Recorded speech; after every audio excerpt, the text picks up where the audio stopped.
नमस्कार, मैं श्रेया और आप देख रहे हैं डिजिटल इंडिया न्यूज। और अब बढ़ते हैं खबरों की ओर। नारायण मूर्ति के 70 घंटे काम करने वाली बात पर पत्नी सुधा मूर्ति ने तोड़ी चुप्पी। ऑथर और राज्यसभा सांसद सुधा मूर्ति ने लंबे समय से चल रही हफ्ते भर में 70 घंटे काम करने को लेकर बहस पर अपनी राय रखी है।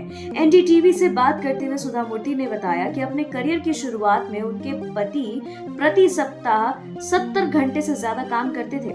यही वजह है कि कम से कम पैसे में इंफोसिस बनाने का सपना संभव हो पाया। उन्होंने कोई जादू की छड़ी नहीं है जो इंफोसिस को इतना बड़ा बना सके। यह कड़ी मेहनत, किस्मत, सही समय या सही जगह का नतीजा था। सब कुछ था। संसदीय क्षेत्रों में लेकर परिसीमन पर 25 साल और लगे रोक। संयुक्त कार्रवाई समिति ने शनिवार को परिसीमन के मुद्दे पर प्रस्ताव पास किया। इसमें केंद्र सरकार से पारदर्शिता की कमी को लेकर चिंता जताई गई। जीएसटी ने केंद्र सरकार से मांग रखी कि किसी भी परिसीमन प्रक्रिया में पूरी पारदर्शिता होनी चाहिए। साथ ही 1971 की जनगणना के आधार पर संसदीय निर्वाचन क्षेत्र पर लगाई रोक को अगले 25 वर्षों तक बढ़ा दिया जाए। डीएमके की परिसीमन बैठक के खिलाफ भाजपा का प्रदर्शन। तमिलनाडु में परिसीमन के मुद्दे को लेकर डीएमके द्वारा बुलाई गई गैर भाजपा शासित राज्यों की मुख्यमंत्रियों और प्रतिनिधियों की बैठक से राज्य की राजनीति तेज हो गई है। इस बैठक के खिलाफ भारतीय जनता पार्टी ने पूरे राज्य में काले झंडे दिखाकर जमकर विरोध प्रदर्शन किया है। तमिलनाडु भाजपा के अध्यक्ष के अन्नामलाई ने भी काली शर्ट पहनकर पार्टी कार्यकर्ताओं के साथ में शहर के बाहरी इलाके में अपने घर के सामने विरोध प्रदर्शन किया। सपा कांग्रेस पिछड़ों और दलितों की पैदाइशी दुश्मन। हरदोई में गरजे केशव मौर्य। उत्तर प्रदेश के हरदोई में सम्राट अशोक की जयंती और ग्राम चौपाल कार्यक्रम में पहुंचे प्रदेश के उप मुख्यमंत्री केशव प्रसाद मौर्य ने समाजवादी पार्टी और कांग्रेस पर जमकर हमला बोलते हुए दोनों को पिछड़ों व दलितों का दुश्मन बताया। उन्होंने कहा, कर्नाटक में कांग्रेस ने मुसलमानों को सरकारी ठेकेदारी में 4% आरक्षण देने का पाप किया है। कांग्रेस सपा वाले पैदाइशी रूप से पिछड़ों और दलितों के दुश्मन है। यह अच्छे भाषण देकर सत्ता की मलाई खाना चाहते हैं। इनकी संपत्ति पर बुलडोजर चलेगा या बंटवारे से निपट जाएगा। अखिलेश ने योगी सरकार पर कसा तंज। यूपी में भ्रष्टाचार मामले पर आईएएस अफसर अभिषेक सिंह पर हुई कार्रवाई को लेकर सपा प्रमुख अखिलेश यादव ने योगी सरकार पर तंज कसा है। अखिलेश ने तंज कसते हुए पूछा, इनकी संपत्ति पर बुलडोजर चलेगा या बंटवारे से सब निपट जाएगा। योगी सरकार की जीरो टॉलरेंस नीति को लेकर अखिलेश ने सोशल मीडिया एक्स पर लिखा कि अब समझ में आया भाजपा सरकार में इन्वेस्टमेंट समिट क्यों कराई जा रही थी। इसके पीछे निवेश नहीं, कमीशनखोरी का भाजपाई लालच काम करता है।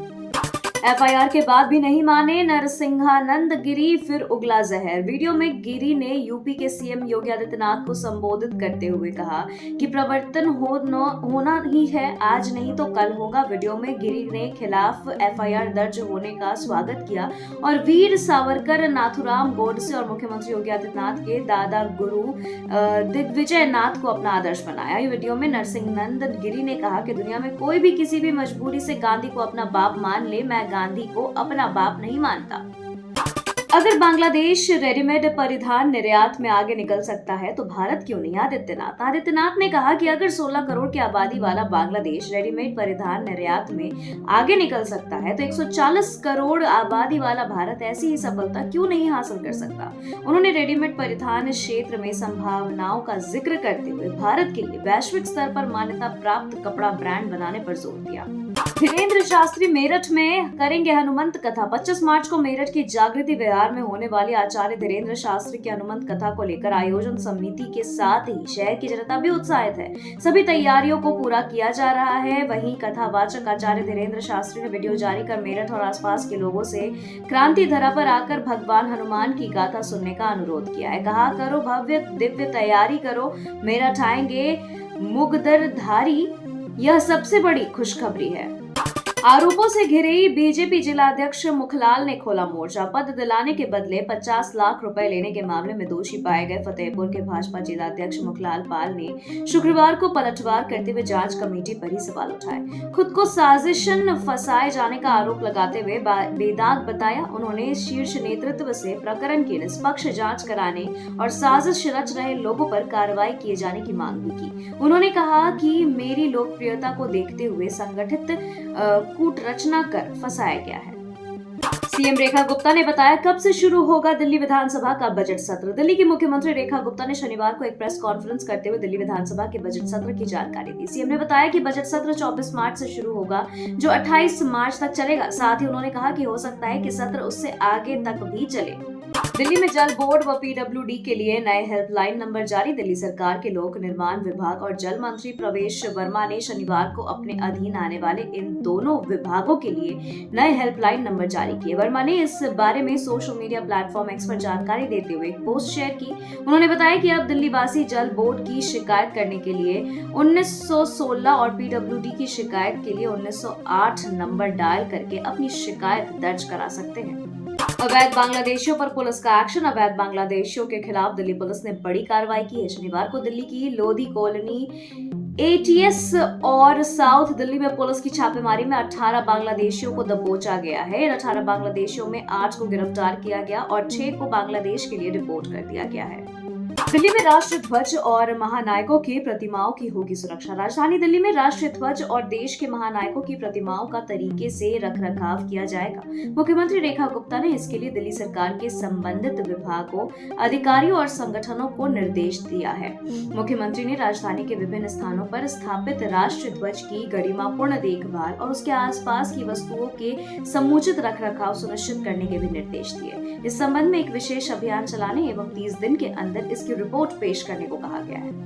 अजीत पवार ने आंख देखने का नया व्यवसाय शुरू किया है। डिप्टी सीएम के बयान पर बीजेपी सांसद का तंज। महाराष्ट्र के उप मुख्यमंत्री और वित्त मंत्री अजीत पवार ने मुंबई में इफ्तार पार्टी के दौरान कहा कि यह त्योहार हमें साथ रहना सिखाता है। हमारी असली ताकत एकता में निहित है। उन्होंने वहां मौजूद लोगों से कहा कि आपका भाई अजीत पवार आपके साथ है। अगर कोई हमारे मुस्लिम भाइयों और बहनों को डराने या सांप्रदायिक विवाद पैदा करने की हिम्मत करता है तो उसे बख्शा नहीं जाएगा। उनके इस बयान पर भाजपा सांसद नारायण राणे ने तीखी प्रतिक्रिया दी। उन्होंने कहा कि ऐसा लगता है कि अजीत पवार ने आंखें जांचने का नया धंधा शुरू कर दिया है। परिवहन विभाग का ट्रैफिक पार्क और पपेट शो बना आकर्षण केंद्र। बिहार दिवस 2025 को लेकर पटना के गांधी मैदान में परिवहन विभाग द्वारा उन्नत बिहार विकसित बिहार के थीम पर प्रदर्शनी लगाई गई। परिवहन विभाग मंत्री शीला कुमारी ने उसका उद्घाटन किया। उन्होंने सभी स्टॉल का निरीक्षण करने के बाद इसकी प्रशंसा की। बीजेपी सांसद ने बताया क्यों पीछे रह गया बिहार। बिहार बीजेपी के पूर्व अध्यक्ष और फिलहाल बेतिया से सांसद संजय जायसवाल ने एक बार फिर से आरजेडी और लालू यादव पर हमला बोला है। शनिवार को मीडिया से बात करते हुए उन्होंने बिहार की विकसित न होने की वजह लालू यादव की सरकार को बताया। उन्होंने कहा कि बिहार में 1990 से 2005 तक एक ऐसा शासन आया जिसने बिहार को 1947 की स्थिति में पहुंचाने का काम किया। बिहार केवल हत्या और अपहरण के लिए जाना जाता था। आरजेडी के साथ गठबंधन पर कांग्रेस ने साफ किया अपना स्टैंड। बिहार कांग्रेस के प्रदेश अध्यक्ष बनने के बाद पहली बार आज राजेश राम प्रदेश कांग्रेस कार्यालय पहुंचे। राजेश राम ने यहां पर पत्रकारों से बात करते हुए पार्टी का जहां लाइन स्पष्ट कर दिया, वहां यह भी साफ किया कि कांग्रेस बिहार गठबंधन के साथ चुनाव लड़ेगी या फिर अपने दम पर चुनाव लड़ेगी। पार्टी के प्रदेश अध्यक्ष ने साफ कर दिया कि पार्टी का जहां जनाधार है हम वहां सबसे पहले जाएंगे और उनका समर्थन प्राप्त करेंगे। आर पार के मूड में आरजेडी जेडीयू ने भी किया पलटवार। आरजेडी लगातार सीएम नीतीश कुमार पर हमलावर है। आरजेडी ने माफी मांगने की भी मांग की है। 22 मार्च को मीडिया से बात करते हुए जेडीयू के राष्ट्रीय मुख्य प्रवक्ता राजीव रंजन प्रसाद ने स्पष्ट रूप से कहा कि नीतीश कुमार ने राष्ट्रगान का अपमान नहीं किया, माफी नहीं मांगेंगे। नीतीश कुमार स्वतंत्रता सेनानी के बेटे हैं। सारंडा में नक्सलियों का हमला, सीआरपीएफ के एसआई समेत 2 जवान घायल। झारखंड के सारंडा में नक्सलियों द्वारा किए गए आईईडी ब्लास्ट में सीआरपीएफ के 1 सब इंस्पेक्टर और 1 जवान घायल हो गए। घायलों को रांची रेफर किया गया है। पुलिस अधीक्षक आशुतोष शेखर ने बताया कि प्रतिबंधित भाकपा नक्सली संगठन के शीर्ष नेता मिसिर बेसरा, अनमोल आदि अपने दस्ता सदस्यों के साथ सारंडा में वधस्वक गतिविधि के लिए भ्रमणशील हैं। आरएसएस और बीजेपी के बीच कोई विवाद नहीं, सह कार्यवाह अरुण कुमार का क्लियर जवाब। राष्ट्रीय स्वयंसेवक संघ के सह कार्यवाह अरुण कुमार ने कहा कि भाजपा के राष्ट्रीय अध्यक्ष के चुनाव में संघ की कोई भूमिका नहीं रहती है। इसके लिए कोई समन्वय बैठक नहीं होती है। भाजपा सहित संघ के सभी 32 समवैचारिक संगठनों में निर्वाचन की अपनी प्रतिक्रिया है। वे स्वतंत्र निर्णय लेते हैं। भाजपा के राष्ट्रीय अध्यक्ष के चुनाव की प्रक्रिया चल रही है। जल्द परिणाम देखने को मिलेंगे। अपनों की जान की सौदेबाजी, कई सौगातें, पाक का रहनुमा चीन ने हाल ही में पाकिस्तान को दूसरी हैंगओवर क्लास पनडुब्बी सौंपी है।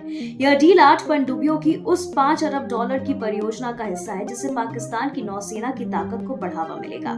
यह सैन्य सौदा केवल पनडुब्बियों तक सीमित नहीं है, बल्कि चीन पाकिस्तान को आधुनिक युद्धपोत, ड्रोन और लड़ाकू विमानों की भी आपूर्ति कर रहा है। चीन और पाकिस्तान के बीच बढ़ती सैन्य साझेदारी भारत के लिए गंभीर चुनौती पेश कर सकती है।